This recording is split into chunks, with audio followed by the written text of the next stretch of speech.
Every nation on earth owes money. Not just poor countries, not just developing economies. Every major power, every superpower, every government you've ever heard of. The United States, China, Japan, Germany, Britain, France, all in debt. Debt. And yet here's the mystery no one ever explains. If every country is in debt, who exactly are they paying? Because debt, by definition, requires a creditor. Someone on the other side of the ledger. Someone who gets paid back. But when you zoom out, when you look at the entire global system, something unsettling appears. The debt is never meant to be repaid. Not fully. Not even close. In fact, the system seems designed so repayment never happens at all.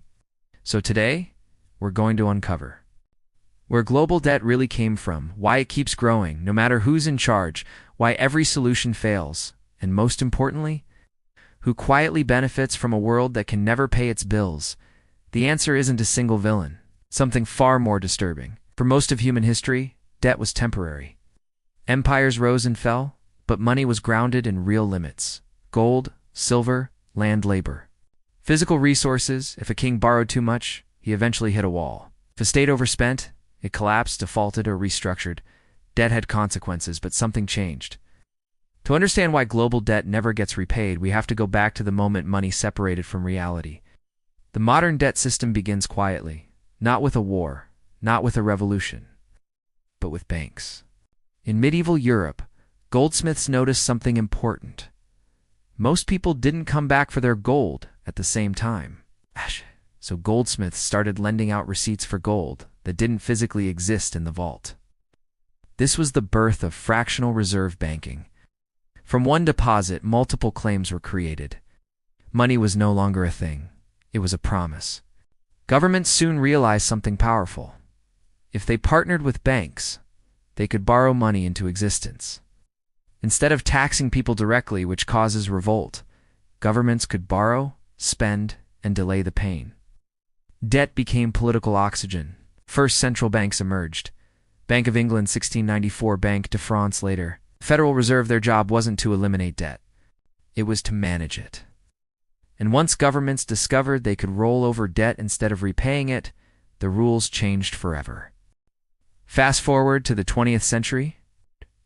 2 world wars shattered gold-backed systems. Governments borrowed massively to survive. Then came the turning point.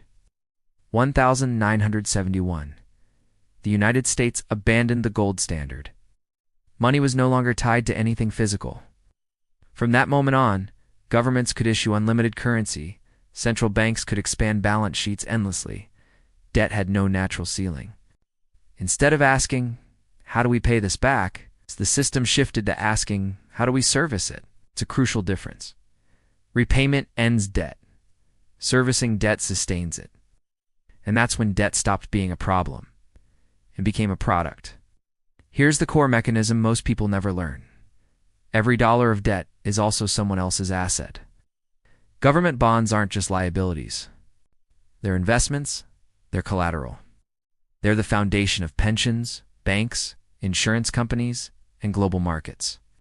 If all debt were repaid tomorrow, bond markets would collapse, banks would lose core assets, pension funds would implode, liquidity would vanish, the global financial system would freeze. So governments can't eliminate debt without destroying the system itself. Instead, they do 3 things. Roll it over, inflate it away, expand it faster, then growth debt becomes permanent. Not because leaders are irresponsible, but because the system collapses without it. Eventually, debt outpaces the real economy. This is the breaking point. Productivity slows. Wages stagnate. Growth can't keep up. So how do governments respond? They don't cut debt. They create more of it. Lower interest rates, quantitative easing, emergency stimulus, permanent deficits. Each fix solves the short-term crisis and deepens the long-term trap. Debt stops funding growth and starts funding survival. And that's when things get dangerous. When debt can't be repaid, it doesn't vanish, it shifts. Through inflation, currency, debasement, asset bubbles, purchasing power erosion, savings lose value, wages fall behind prices. assets inflate beyond reach. Debt is never repaid in money. It's repaid in time, labor, and lost opportunity.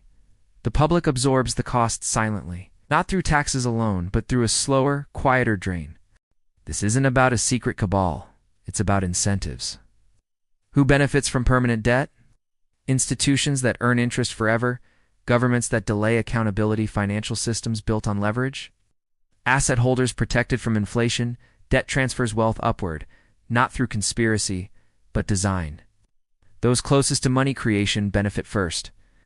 Those farthest from it pay last. The system rewards scale, access, and leverage, not productivity.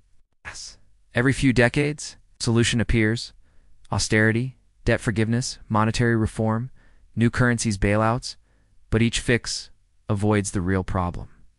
Debt itself is the foundation. Remove it, and the structure collapses. So fixes treat symptoms, not causes. Debt grows again. Crises repeat. Promises reset. History doesn't move forward, it loops. Look around today. Global debt is over $300 trillion. Debt to GDP ratios exceed historical records. Interest payments consume national budgets, and yet borrowing continues. Why? Because stopping would cause collapse. This is why digital currencies, central bank digital money, and alternative stores of value are emerging. Not as rebellion, but as adaptation. Systems under pressure evolve. Debt isn't just money. It's a claim on the future. Every borrowed dollar is a promise that tomorrow will be more productive than today. When growth slows, debt becomes a lie that must be maintained. So the system keeps moving forward, not because it works, but because stopping would reveal the truth. Conclusion: 3 takeaways. Takeaway 1. Global debt doesn't get repaid because repayment would collapse the system. Takeaway 2. Debt survives by shifting costs quietly through inflation and lost purchasing power. Takeaway 3. The real beneficiaries aren't villains, but structures that reward debt permanence. The danger isn't debt itself. The danger is pretending it's temporary. Because systems built on infinite promises eventually face finite reality.